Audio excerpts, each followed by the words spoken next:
festival, food, Filipino food. Ang maganda rin is because we have the Farm Tourism Development Act of 2016, which was signed into law, wherein the Department of Tourism coordinates with the Department of Agriculture and the DTI to promote farm tourism. In fact, farm tourism is now our 10th tourism product, which we've been promoting. And eksakto lang, since I was with the Department of Agriculture for close to 12 years, yun ang nakasanayan ko. And then pagdating ko sa DOT, it's a law, which we are supposed to implement anyway. Yes. Ganon? It's a law already, authored by Senator Cynthia Villar. So you have the IRR already? Or you are Yes, the one we have the IRR. We have the IRR. We just revised it because when I saw the IRR coming from the Department of Agriculture, I saw the more of the tourism. So I just changed Tweak a little. Yeah, more of I wanted it to be more expensive.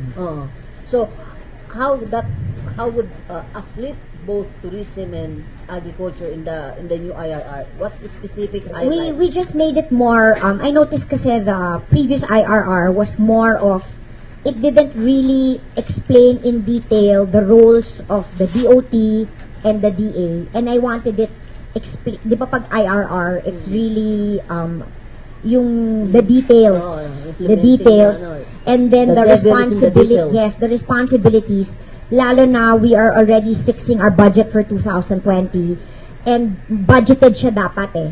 So the IRR had to be clear, so the different agencies will give a budget for farm tourism because it is a law.